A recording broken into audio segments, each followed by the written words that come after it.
And we all have our own baggage, if you will.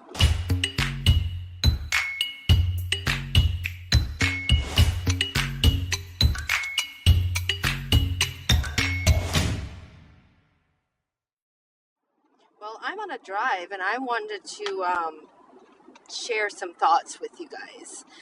Because in my car, I do think and I have deep thoughts and I get inspired and then I get motivated that I want to share these things with you because I do a lot of reflection while I'm driving most of the time.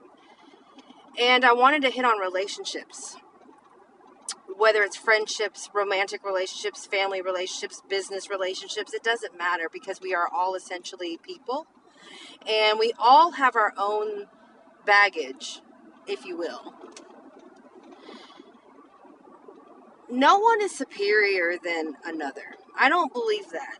I think we all carry the weight of what we carry, and it's equal in the sense of like, my trauma is not more than yours, or my victories aren't better than yours, because a victory is a victory, and a trauma is a trauma. There's no deciphering who's better and who's not, you know? So when you get in relationships with people, when you start to know someone and you get into the interactions of it, there was a time where I was young, naive, I will say ignorant in a sense, because I wasn't fully awakened to the reality, to the truth. And I am now. And I still keep learning and growing from that. I'm proud of myself for that and where I'm at. In the peace that I carry for myself now in present day, and continue to refine on that and to share. I was at a place at one point where it was very selfish. Okay, my mindset was very selfish. What I didn't have, what I didn't get. How could they do that to me? Why is that happening? Why does people have to be this way? And it was a bunch of like really heavy, negative energy, but I didn't realize it was negative at that time because you're just living in it. And life was just so complex. Life was just miserable in a sense because it's like you weren't happy. Like my internal world was not happy. I wanted it to be happy, and it's not like I didn't do things to try to be happy, but I always would come back to this thing where it's like, why does this happen to me? Why is stuff like this? Until I grew and became aware of certain parts of me. This is why astrology, gene keys, human design. I looked into the I Ching, Kabbalah, Buddhism, and I went down this path of self-discovery for myself. Like I'm relearning who I was, and as I was uncovering these things, I was flooded with a bunch of knowledge, right? Like because you're reading stuff, you're learning things, and it all started to make sense. And I started to realize who I was.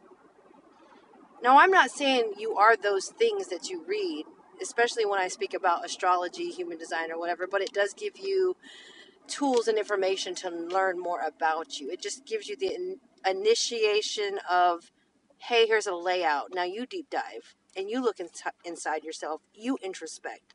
You find the negative and positive qualities about who you are and how can you forefront the positive. And through that time, I realized that I am in control. And when I realized that I'm the one that is actually in control of where I go and what I say and how I react and what I do, I realized there was a power within that I can change whatever it is that I want to change. And if I chose not to, it's still on me because I chose not to. But when interacting with people, you have to take into the consideration that they're not you. We are all individuals. We are all walking in a different life because our perspective, that what we see, how we view life, is our own, and it's not false. Just because we may not understand or not believe what they're doing or saying, I could not sit here and say that you're living a lie. You know, like your experiences are not real. That's not how it is, because that's how it is to them. That's how it is in their life. And I'm not here to invalidate that.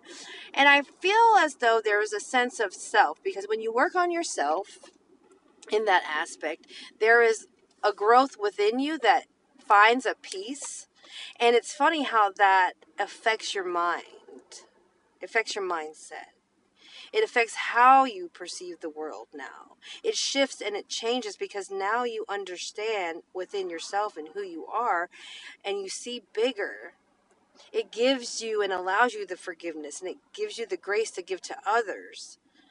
That doesn't mean be trampled over, but you don't have to take it personal. It's not a personal thing. Somebody offends you, speak your mind, but it doesn't mean you have to be rude. It doesn't mean you have to be spiteful, vengeful, or any of those things. You don't have to be. You can choose to do that, because everything is a choice. And if you choose to do that, I can understand that that is a lesson within itself for you to learn, right? I still don't even hold any judgment towards that. It's walking through life without judgment. And when you can interact with people and come to the level of understanding who they are in the way to respect their life, you unburden yourself from all of the expectations or thoughts or that anxiety that you place, and the why me? Why are you treating me this way? Why, it completely and utterly dissipates. It's not like you're nonchalant. Okay, you may be unbothered by it. It is a type of unbothering. Like, I'm not bothered by that. It's not affecting me. But you're still present enough to give advice or to give input or to give perspective. They take it or leave it. You are you and where you're at. So when arguments arise or conflict arise with another being present in the moment and being self-aware to what's happening in the interaction, controlling yourself too, it creates an environment of possible understanding. And not only that, if that person is not exactly at that conscious level, and that's not me past judgment, everybody's on a different path and everybody's at a different place. Your example of what you're bestowing to that person is that example. Your accountability, your acceptance to say what it is where you are wrong or where you messed up. It also gives you power in the way, because you're stripping that away from them to have the power, because you're taking the accountability. So you can't use that over me. You can't say, I know I did, and I'm reflecting that back to you, saying I know that. And then maybe an apology follows, maybe just an understanding. It's funny in the spiritual aspect that I can see the world in a way, in a space that only I can see it. You will never see it the way I see it. It's not possible. We can overlap and we can have like commonalities and similarities to what we believe, but the fact is you will never see it the way that I see it. But we're connected in some way. Like I feel like getting back to the root of knowing yourself and your inner self brings that peace. So relationships, conflicts, it is no longer a thing that brings anxiety to you, because you just know. You just know. And you live your life as the example as you want to see. And I've always said that, and that's who I am. I will not drive anything down your throat. I will not press you and tell you what you should and shouldn't do and this and that and the other. I am going to let you be how you want to be. But I can be an influence only by proxy, by you observing of who I am. And if that is something that sparks interest in you, then that will bring questions to yourself. And there the seed is planted indirectly. I didn't force it down your throat. You came to it on your own. And that's what the walk is about.